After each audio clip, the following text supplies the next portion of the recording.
آپ چاہے جس دھرم کے ماننے والے ہو، آپ جس ذات کے ماننے والے ہو، آپ جس پرانت کے رہنے والے ہو، آپ جس بھاشا کے بولنے والے ہو، میں یہ بات پوری جرات اور ذمہ داری کے ساتھ کہہ رہا ہوں، اے دیش واسیوں، اے بھارت کے لوگوں، اے ہمارے ہندو اور مسلمان بھائیوں، تمہارا دھڑکتا دل مر چکا ہے، تمہارا ضمیر مر چکا ہے۔ اگر تم ایک انسان کے لیے تڑپ نہیں سکتے، اگر ایک مانو جاتی کے لیے تم سسک نہیں سکتے، او پریاگ راج کے مسلمانوں، تمہیں ہزاروں سلام پیش کرتا ہوں کہ جب کمبھ کے میلے میں بھگدڑ مچی، تم نے مسجدوں کے دروازے کھول دیے، تم نے گھروں کے دروازے کھول دیے۔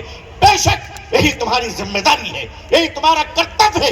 نہ جانے کتنے لوگ مرے ہیں، نہ جانے کتنے لوگوں کی زندگی گئی ہے، ہم ان کے پرتی اپنی سنویدنا اور اپنی طرف سے تعزیت پیش کرتے ہیں۔ وہ مرنے والے، وہ ہمارے بھائی بہن ہیں، وہ بھارت کے رہنے والے ہیں، مگر معاف کیجیے گا، ان مرنے والوں کی اور کیجولیٹی کی صحیح تعداد کیا ہے، نہ یہ فگر گورنمنٹ بتا رہی ہے اور نہ پرچی کاٹنے والے بابا ہی بتا رہے ہیں۔ یہ دونوں حضرات کو معلوم نہیں، مگر لوگوں نے اپنے گھروں کے دروازے کھول دیے۔ پریاگ راج کی ہماری مائیں مسلمان بہنیں، تمہیں سلام کرتا ہوں کہ تم نے اپنے دروازوں کو کھول دیا اپنے ہندو بہنوں کے لیے، ہندو بھائیوں کے لیے۔ آؤ اور ہمارے گھروں میں آؤ۔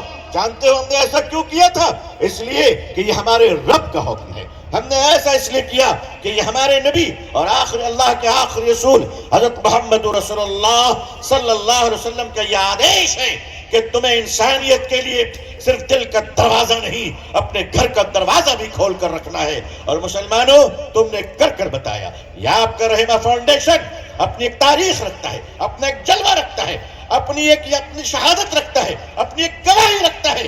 آپ کو میں سلام کیوں نہ کروں؟ اے ممرا کے جیالوک، اے ممرا کے مردوں اور بہنوں اور خواتین، آپ وہی ہونا کہ جب اس دیش میں لوگ کورونا اور پینڈیمک کے زمانے میں تھالی بجا رہے تھے تو اسی ہائی وے پر آپ کھچڑیاں بنا کر تھالی سجا رہے تھے۔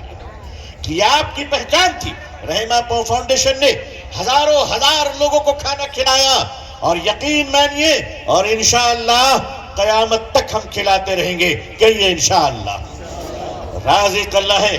آؤ کبھی ہمارے در پہ آ جانا۔ پریاگ راج کے جن بھائیوں نے اپنے گھر کا دروازہ کھولا تھا، انہوں نے کھانا کھلاتے وقت کسی کا نام نہیں پوچھا تھا۔ ارے لوگو، تم کتنا نیچے گر گئے ہو کہ ایک پلیٹ کھانا دیتے ہو تو لوگوں سے نام پوچھتے ہو، لوگوں سے اس کا دھرم پوچھتے ہو۔ جانتے ہو کیوں؟ اس لیے کہ تمہارے پاس ضمیر نہیں ہے، تمہارے پاس دل نہیں ہے۔ نفرت کے دھواں نے تمہیں ایک ایسا اندھا اور بدبودار بنا دیا ہے کہ تم یہ طے نہیں کر پا رہے ہو تمہیں کن حالات میں رہنا چاہیے۔ اے لوگوں، ہندوستانی مسلمانوں، آپ کے سامنے نمونے حیات جناب محمد رسول اللہ صلی اللہ علیہ وسلم کی ذات اقدس ہے۔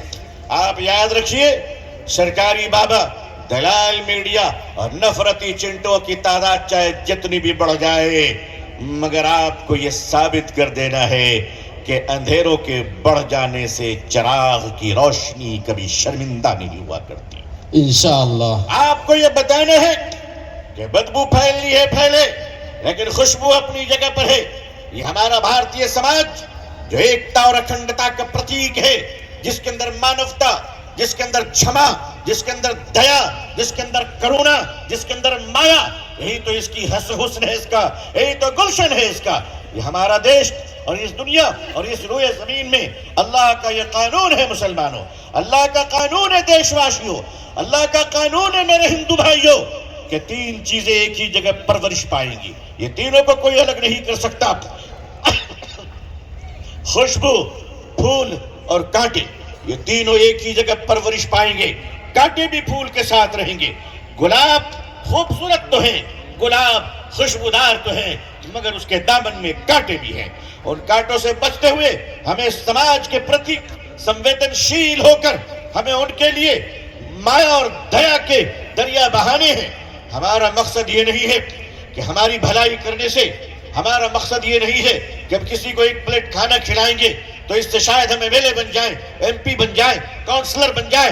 نہیں، مسلمان مانوتا کی سیوا صرف اس لیے کرے گا تاکہ ہمارا خدا ہم سے خوش ہو جائے۔